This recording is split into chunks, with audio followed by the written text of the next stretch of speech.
Hey everyone, welcome back to Retirement Clarity. I am Lenny, and if you are new here, this is the place where we have real, honest, no-nonsense conversations about money and retirement that actually matter to people like us who are 60 and older and trying to figure out how to make the years ahead as secure and as fulfilling as possible.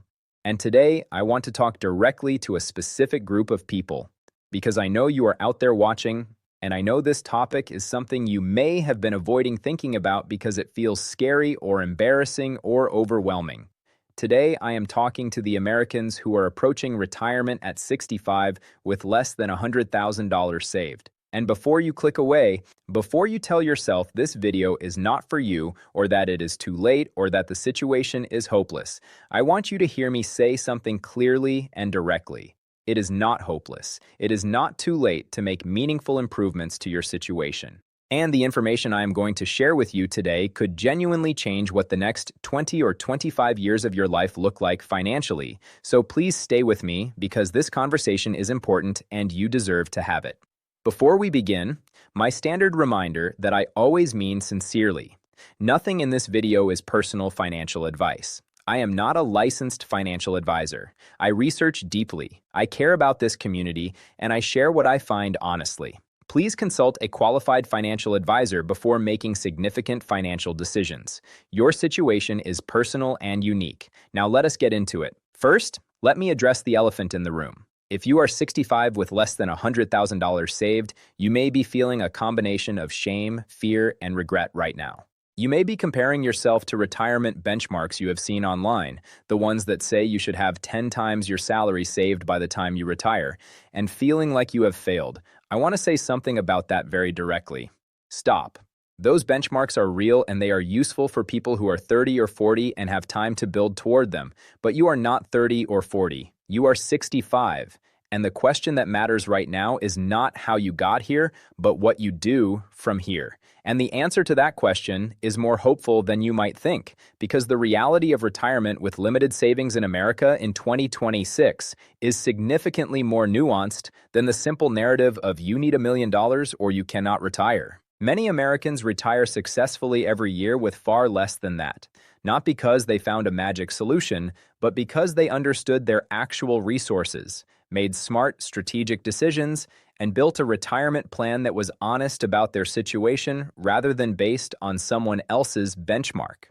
Let me start by reframing how you think about your retirement resources, because I think the most important thing I can do for you today is change the lens through which you see your situation.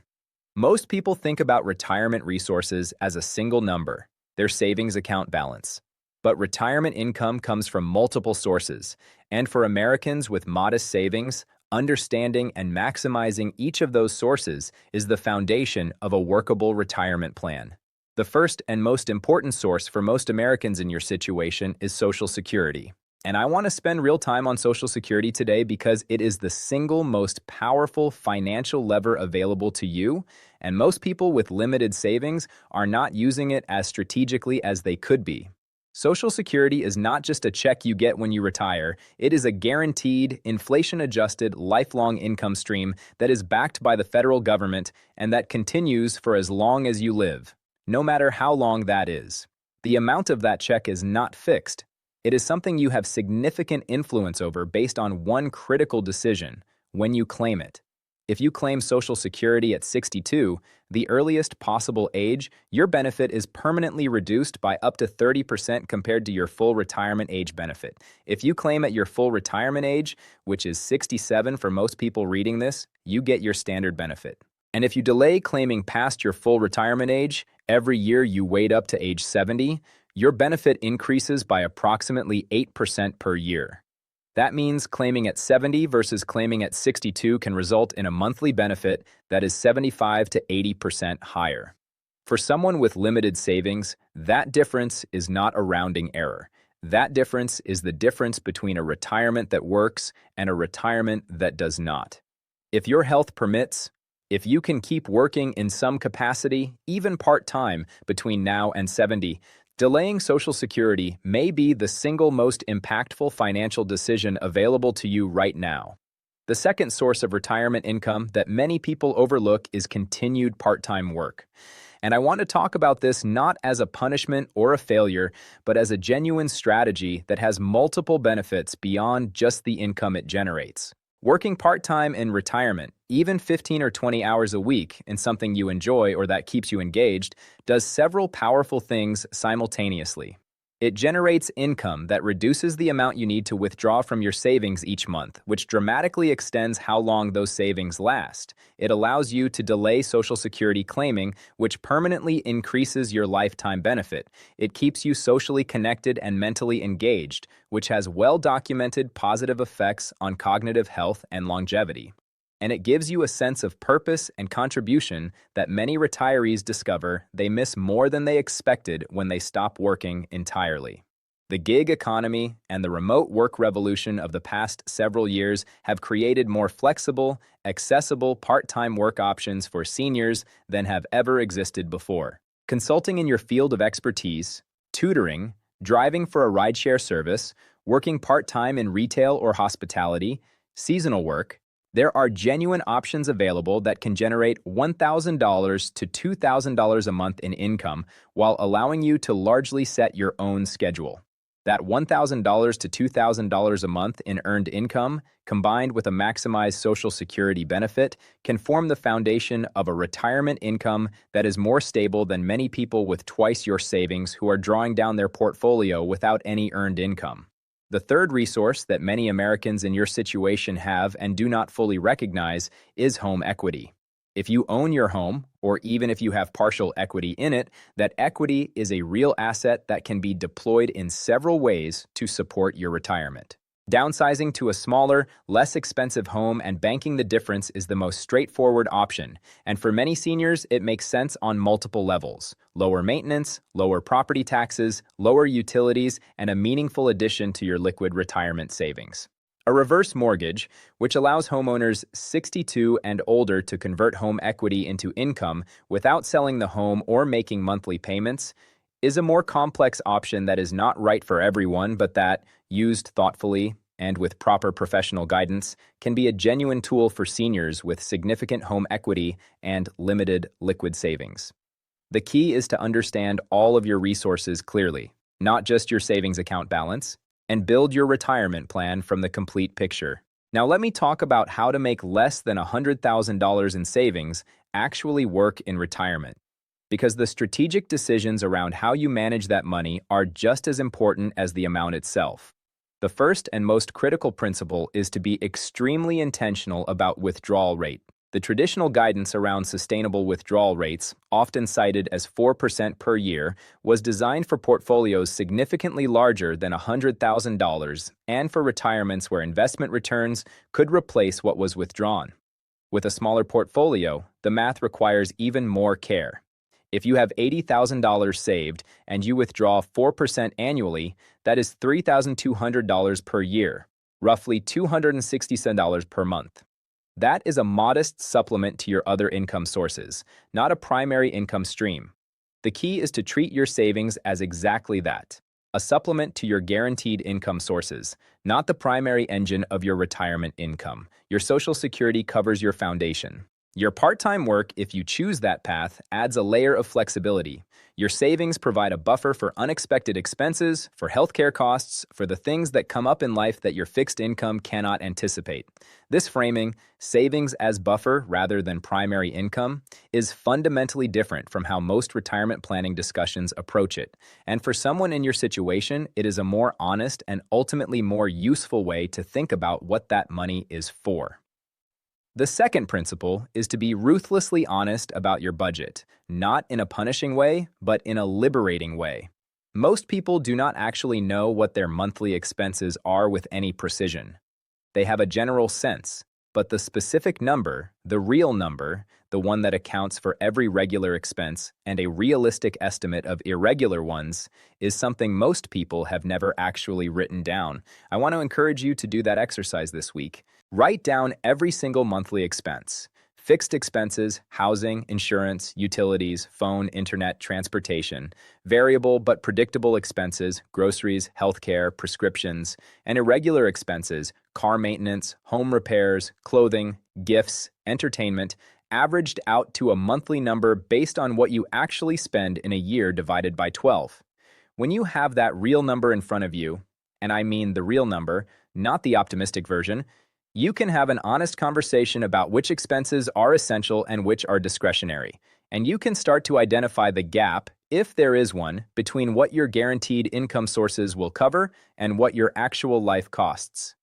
That gap is what your savings and any part-time income need to bridge. Seeing it clearly is the beginning of managing it effectively. The third principle for making limited savings work is to protect those savings ferociously from the two threats that most commonly deplete modest retirement savings quickly: healthcare costs and family financial requests. Healthcare costs, as I have discussed on this channel before, are one of the most significant and most underestimated expenses in retirement. For someone with limited savings, a significant unexpected medical expense can be genuinely catastrophic. Understanding your Medicare options thoroughly, and specifically the difference between original Medicare and Medicare Advantage plans, the role of supplemental Medigap insurance, and the various Part D prescription drug plan options is not optional for you. It is essential. A Medigap plan that fills the gaps in original Medicare, while it has a monthly premium, can prevent the kind of large out-of-pocket medical expense that would devastate a modest savings account. The second threat is family. I say this with great gentleness because I know that the impulse to help your children and grandchildren financially comes from love and generosity. But for someone with limited retirement savings, financial gifts to family members, down payment help, bailing out debt, regular financial support can deplete savings at a rate that leaves you in genuine difficulty in your late 70s and 80s. The most loving thing you can do for your family is to protect your own financial security so that you never become financially dependent on them. That conversation, the one where you explain that you love them deeply and that you also need to protect your own security, is a hard conversation but a necessary one. I also want to spend a moment on the question of where to keep your savings, because for someone with less than $100,000, the difference between keeping that money in a low-yield savings account and putting it in vehicles that offer better returns can be genuinely meaningful over a 10 or 15-year period. High-yield savings accounts, currently offering significantly better rates than traditional bank accounts, are appropriate for the portion of your savings that serves as an emergency buffer and that you need to access quickly if needed. Treasury bonds and I-bonds, which are government-backed and inflation-protected, are appropriate for the portion of your savings that you will not need for several years and that you want to protect from inflation. And a modest allocation, and I mean genuinely modest, perhaps 5 to 10% of your total savings, to growth-oriented assets that have the potential to outpace inflation over time may be worth discussing with your financial advisor, depending on your specific situation and timeline. The goal is not to take risks with money you cannot afford to lose. The goal is to make sure every dollar of your savings is working as hard as it reasonably can for your future. Let me also talk about two things that many people in your situation have not fully explored, and that could make a meaningful positive difference. The first is benefits you may be entitled to that you are not currently receiving. Many lower-income seniors are eligible for programs. Medicare savings programs that help cover Medicare premiums and costs, the Extra Help program for prescription drug costs, SNAP food assistance, utility assistance programs, and various state and local senior assistance programs that they are simply not aware of or have not applied for. These programs exist precisely for situations like yours, and accessing them is not a failure. It is smart financial management that frees up your limited savings for things these programs cannot cover. The second is housing cost reduction, because for many seniors, housing is the single largest monthly expense, and reducing it even modestly can have a significant impact on the sustainability of retirement on a limited income. Whether that means downsizing, relocating to a lower cost of living area, taking in a roommate or boarder, or exploring subsidized senior housing options, the housing cost lever is one of the most powerful available to seniors with limited savings, and it is one that deserves serious examination. I want to close today with something that I feel very strongly about and that I want to say directly to everyone watching who came to this video feeling ashamed or scared about their retirement savings. You are not alone. The retirement savings crisis in America is real and it affects millions of people, not because those people are irresponsible or foolish, but because the economic realities of the past several decades have made building retirement savings genuinely difficult for a very large portion of the American workforce. Medical expenses, job losses, family responsibilities, periods of low wages, life happens, and it happens to good, hardworking people who did their best with what they had. The situation you are in right now is a starting point, not a verdict. The decisions you make between now and when you retire, and the decisions you make in the early years of retirement itself have genuine power to shape what the next 20 years look like for you. Delay Social Security if you can. Keep working in some form if your health allows. Understand all of your resources, not just your savings balance. Build a real, honest budget. Protect your savings from the threats that most commonly deplete them, and work with a financial advisor. Many offer free initial consultations, and some work specifically with seniors in exactly your situation to build a plan that is honest, realistic, and built for your actual life. I am Lenny, and I genuinely care about every single person in this community. Please hit that like button if today's video gave you something valuable. It helps us reach more seniors who need this conversation. Subscribe to Retirement Clarity and hit that bell so you never miss a new video. Share this with someone you know who is approaching retirement and worrying about whether they have saved enough. And please drop your thoughts and your questions in the comments below. This community is built on honest conversation, and I learn from every single one of you. Take good care of yourselves. I will see you in the very next one.